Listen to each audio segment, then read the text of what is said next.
Hello, everybody. I'm Dr. Spurti Arun, Managing Director, ProMed Hospital. I completed my MD in internal medicine in the United States and have been a practicing physician for the past 15 years. I moved back to Chennai recently. In my years of practice, I developed an interest in lifestyle medicine and preventive medicine. I realized that we as doctors talk about disease, but rarely about health. We are very good at taking care of acute illnesses, be it a stroke or a heart attack, or something simpler like a cough, cold, or a rash. But rarely do we tell our patients about how to stay healthy, and after an acute illness, how to become healthy again.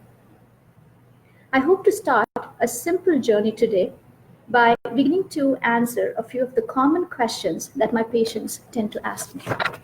Today being International Yoga Day, I'd love to start with a topic that is close to my heart, yoga. Yoga and what it does physically, mentally, and emotionally. Now, before I start, I'd like to mention that I'm not a yoga instructor, I'm not a yoga teacher. I'm not one of those people who can twist their body into a knot. I am a physician, I'm a mother of three, and I juggle a family and job just like any of you. So if I can do it, so can you. If science is a gift of the modern world, then yoga is the gem of the ancient world. One of the most common questions I hear from my patients is why yoga? Why do I like it so much? Yoga is a very holistic exercise. It covers the entire spectrum, right from warming up, cooling down, muscle conditioning, muscle strengthening, toning. It builds on your endurance. Of course, most of us know posture and balance is another key part of yoga. In addition to this, yoga also helps to connect our mind, body, and breathing. This is probably the most unique feature of yoga. I've done numerous kinds of exercises since I was a kid. Either it was sports, swimming or tennis, different forms of dance. I did aerobics. I lifted weights in a gym. I've even done kickboxing. But somehow over the years, I realized that I would always come back to yoga. I could have gone years without practicing yoga. Eventually, I found my way back to yoga. And I always wondered why. So I've jotted a few points down, which to me are different from conventional exercise. Yoga, as I had mentioned, is a very holistic exercise. So the entire part is being taken care of in one session.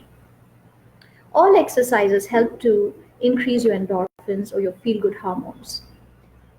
But yoga, in addition to that, adds a calmness around you. It connects you to nature, and you do end up having a very calm feeling around you. The other big thing, which is probably my favorite with yoga, is that it controls my appetite. It controls my cravings. After a strenuous session at the gym or after running, I am super hungry. I come home, I raid the fridge and the kitchen and really reach out to all kinds of sugary drinks or fried food. Because there's something in my mind that says, I deserve it. I worked out, so I'm going to eat this. Unfortunately, most of us make the mistake of eating more calories than what we've really burnt off in our exercise. Yoga, on the other hand, even after a strenuous session of yoga, and say I am hungry, I still reach out to wholesome foods. I don't need the refined sugars, I don't need the refined flours. I am satisfied with a dosa and sambar or something wholesome. Yoga also helps to improve your posture and balance.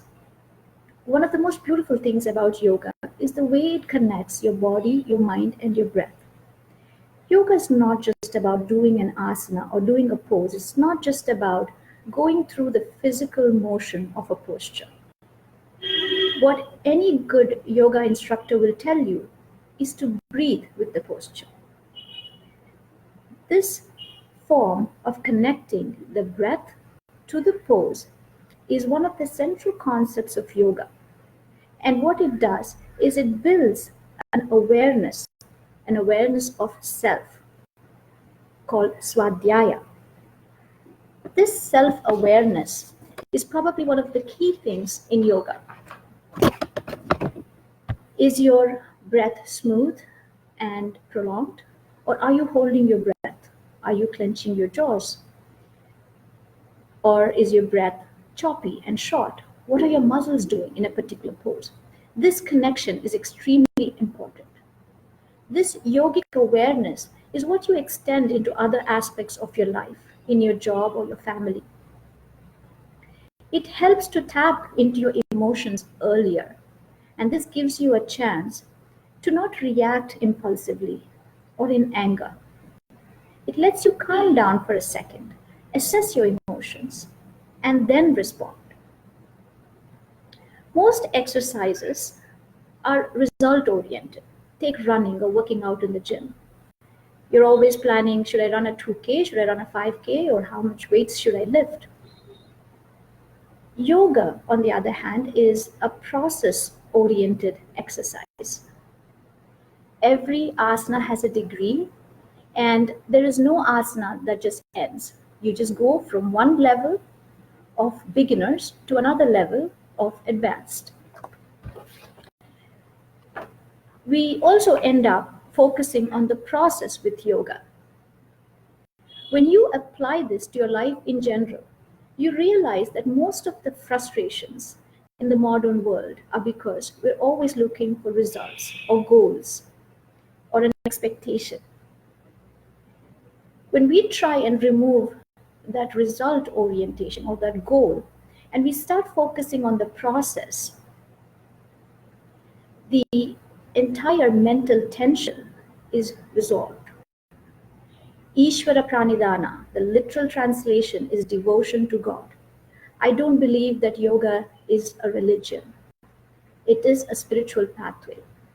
And so my understanding of Ishvara Pranidhana is giving up the illusion that you are in control of what happens. This is the root cause of anxiety and stress in our modern world. I do want you to imagine a situation. You're sitting on a very busy beach and you're staring into the ocean. It's a very noisy beach, people are talking all around you.